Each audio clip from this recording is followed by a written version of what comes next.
Okay, YouTube, back with the S10, LSS10. I'm gonna pull it off the ramps, bring it over to another spot so I can change the bed. Not change the bed, take off the bed and fix the gas tank straps, because the last time I put the gas tank on, the straps got all crooked. And so I have to straighten those bad guys back out and also replace the rear shocks. I need to reach the bolts, which are right there, and it'll be a lot easier. So I'm gonna slap the fronts on right now. My bolts happen to be a 14 on top, a 13 on bottom. That's why I'm changing them. Freaking get it with the Sawzall. It's the quickest way.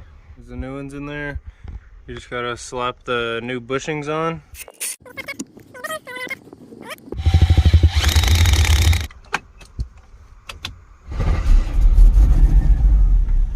Voltmeter totally works. That's cool. Truck on the ground so I can take the bed off. Also, I have to replace this rotor right here. It's all grooved. Alright, got the bed all off. Gonna slap these shocks on now. Then gonna remove the gas tank and might as well run these wires for the fuel gauge. There's a nut on the bottom of these.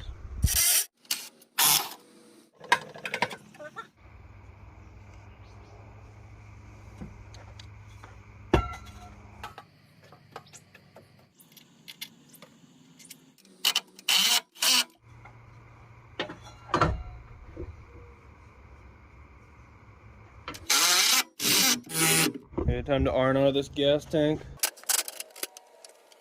Little rubber things are in place now down here. They're all crooked off to the side. That's it back here.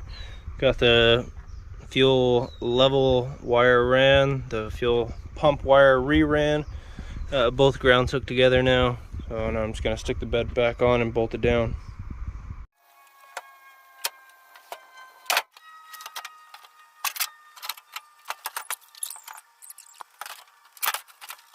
So 2 working gauges so far, the volts and fuel level.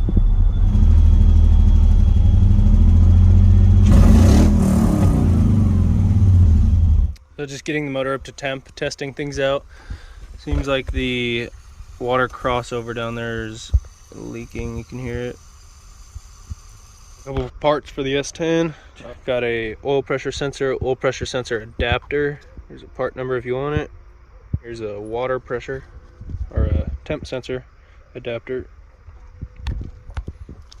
Got a temp sensor and some 1/8 by 5/16 barbed.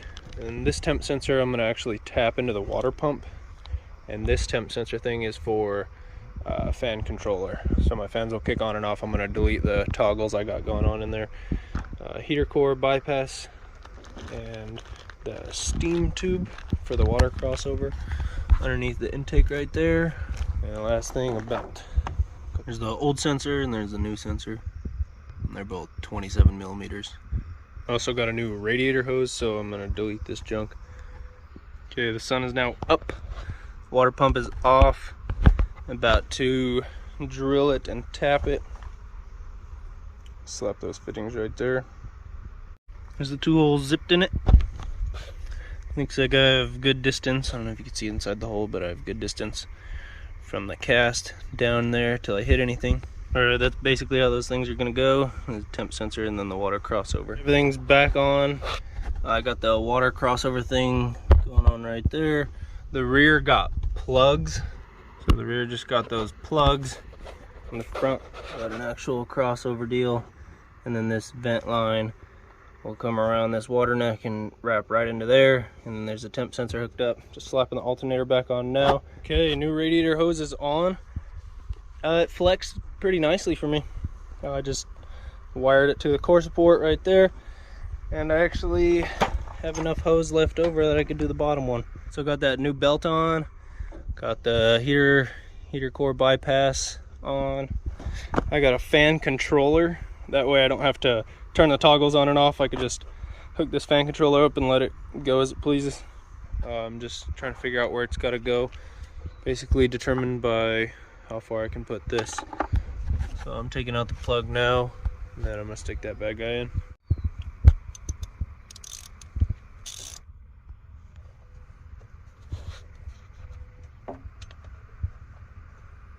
I got the fan controller all hooked up.